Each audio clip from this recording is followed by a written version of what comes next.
She's the queen of country, a flame-haired force who sold over 75 million records, starred on Broadway, conquered television, and built a business empire.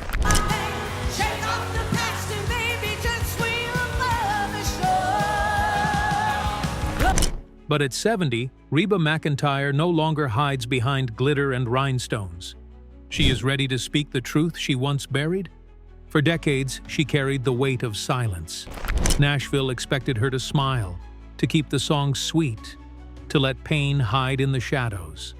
Now she admits what the spotlight never showed. There were 5 men who cut her the deepest. Men she once trusted. Men who taught her that hate can live beside love. She says it isn't revenge, it isn't gossip, it is survival. The Queen is ready to pull back the curtain. And the story begins where all legends begin, at home. Reba Nell McEntire was born in 1955 in the Oklahoma town of McAllister and raised in a ranching community called Chalky.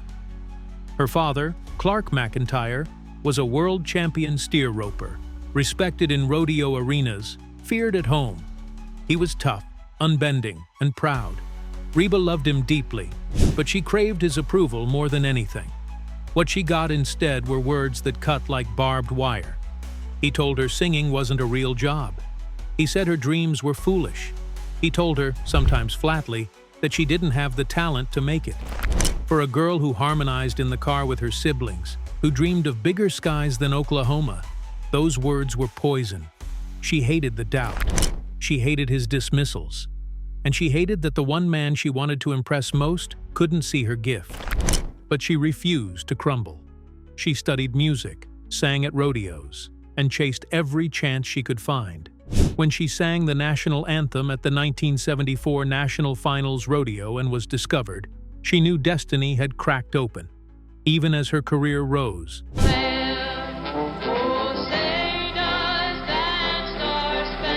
the sting of her father's disbelief stayed with her. It pushed her harder than any critic ever could. The first man Reba hated was not an enemy, but her own father. He became the symbol of doubt that she would fight against for the rest of her life. When Reba arrived in Nashville in the mid-1970s, she entered a world run by men. The city's gatekeepers controlled the songs, the stages, the careers. And to them, Reba was just another small-town girl with a decent voice. Replaceable, forgettable. One executive in particular nearly broke her spirit. He dismissed her ambition, pushed cookie-cutter material, and told her that ballads and storytelling were too risky for a woman. He wanted her to smile, sing safe songs, and stay obedient. He treated her artistry like a product on a shelf. Reba hated him, not only for what he said, but for what he represented. A machine that saw women as ornaments, not pioneers. For years she felt powerless. Contracts bound her. Executives laughed when she pushed back. But hate became her fuel. She began fighting for material that matched her voice. In 1984, her album, My Kind of Country, broke through. It wasn't just a victory. It was a declaration of war. She had proven that she wasn't a puppet. She was an artist. She would go on to win awards, sell platinum, and rewrite the rules. But she never forgot that man's arrogance. He became the second man on her list, the face of a system that tried to bury her before she could bloom. In 1976, Reba married Charlie Battles, a rodeo star more than 10 years older. At first, he seemed to understand her roots. He came from the same world of dust, grit, and arenas. But as her career began to rise, Charlie's support turned into jealousy. He wanted Reba at home. He wanted her energy poured into him, not into audiences of thousands. He mocked her ambition. He resented her success. Arguments followed every tour, every late night, every ovation that wasn't his. Reba tried to make it work. She poured her loyalty into the marriage, even as it drained her spirit. But by the mid-1980s, she was a household name, and Charlie was a chain pulling her backward. In 1987, after 11 years of struggle, she filed for divorce. She later admitted it was one of the hardest choices she ever made. But she hated the way he tried to cage her. She hated the way he diminished her light. Charlie Battles became the third man on her list. The lesson that love poisoned by control is not love at all. After heartbreak, Reba found new love with Narvel Blackstock, her guitarist and later her manager. Together they built an empire. He believed in her talent. He managed her tours. He guided her through television and film. For 26 years, they seemed unbreakable. Reba once said she thought they'd be together forever. But in 2015, Narvel asked for a divorce. The news stunned her. The marriage ended quietly, but the wound was deep. Almost immediately, he moved on to someone else. Reba described it as a shock she never saw coming. Friends say it broke her heart in ways no song could capture. She had trusted him with her career, her love, her life. And in one stroke, it was gone. She hated the betrayal. She hated the humiliation. But as always, she rose. She stood on her own, rebuilt her life, and learned self-reliance even after decades of partnership. Narvel Blackstock became the fourth man on her list, the one whose betrayal reminded her that even the deepest trust can break.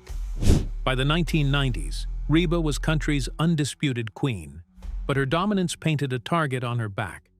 One male singer, respected in his own right, grew bitter about her success. He whispered to reporters. He mocked her artistry behind closed doors. He claimed she was a product of clever marketing, not true talent. To her face, he smiled. Behind her back, he sneered. Reba kept her anger quiet, but the betrayal cut deep, especially after the 1991 plane crash that killed 7 of her band members and her tour manager. While she grieved, he made callous remarks, questioning whether she could survive without them. It wasn't competition. It was cruelty. She hated his duplicity.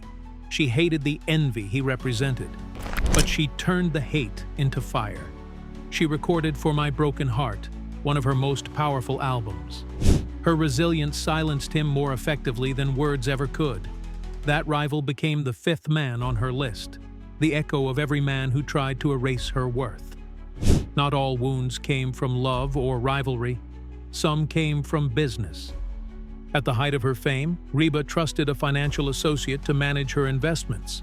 He smiled, promised loyalty, and assured her that her empire was safe. But behind the numbers, he siphoned money, cut corners, and used her name for his own gain. The discovery humiliated her. She felt foolish, exposed. She admitted later that business betrayal hurt worse than romance. Love carries risk, but business should be built on honesty. She hated the dishonesty. She hated that she defended him while others warned her. The betrayal taught her a hard lesson: never surrender control. From then on, Reba oversaw every contract, scrutinized every deal, and tightened the reins on her empire. The hate never fully left her. It became a scar across her ledger, proof that even allies can turn into enemies. Not every betrayal wore a face. Some came from fate itself. On March 16, 1991, after a San Diego concert, 2 jets carried members of her band. Minutes after takeoff, one crashed into Otay Mountain, killing all 8 on board, 7 bandmates and her tour manager. Reba had stayed behind. The accident spared her but stole her family. She wept until her body gave out. She wondered if she could sing again. She hated the randomness of it. She hated being spared when they were gone. Survivor's guilt clawed at her. But instead of silence, she created For My Broken Heart. The album became both a tribute and a lifeline. Fans heard not just a star, but a woman singing her way out of despair. Reba never forgot that night. She never stopped hating the cruelty of fate. But she turned grief into resilience. And once again, she rose. By 70, Reba had carried the weight of 5 betrayals for a lifetime. Each man, and even fate itself, taught her something. Her father's doubt showed her the power of defiance. The Nashville executive revealed the arrogance of a broken system. Charlie Battles taught her that love without freedom is a cage. Narvel Blackstock proved that even the deepest trust can fracture. The rival reminded her that envy and cruelty never last. The business betrayal hardened her instincts. The plane crash sharpened her resilience. She hated them all. But she also used them. Every insult became a lyric. Every betrayal became a battle cry. Every scar became part of her legend. Hate, she says now, wasn't about bitterness. It was about survival. Now, at 70, Reba McEntire stands as more than a superstar. She is a survivor. She no longer fears whispers in Nashville. She no longer protects the men who tried to diminish her. She reveals their shadows not for revenge, but for freedom. The 5 men she hated most will never define her. But they are part of her story, the battles that made her unbreakable. She turned her father's doubt into ballads of triumph. She silenced executives with platinum records. She walked away from controlling husbands. She survived betrayal, envy, and tragedy. And through it all, she sang. Her legacy isn't just the music. It is the message that no betrayal, no man, no tragedy can define a woman who refuses to bow. At 70, Reba finally lays down her silence. She speaks her truth, sharp and clear. The Queen of Country is not just a singer. She is proof that scars can build empires. And the men she hated most? They are nothing more than shadows in the story of a woman who turned pain into power and hate into survival. Reba says that telling her story at 70 isn't about bitterness, but about closure. She wants the next generation of women, singers, daughters, dreamers, to know that even legends bleed. Behind the rhinestones, there were nights of doubt, mornings of anger, and long stretches of silence where hate was the only honest word she could cling to. But she also wants them to see that hate does not have to consume you. It can sharpen you. It can become the spark that lights the stage, the drive that pushes you to rewrite the rules. Every song she sang carried the echoes of those 5 men, but the spotlight always belonged to her.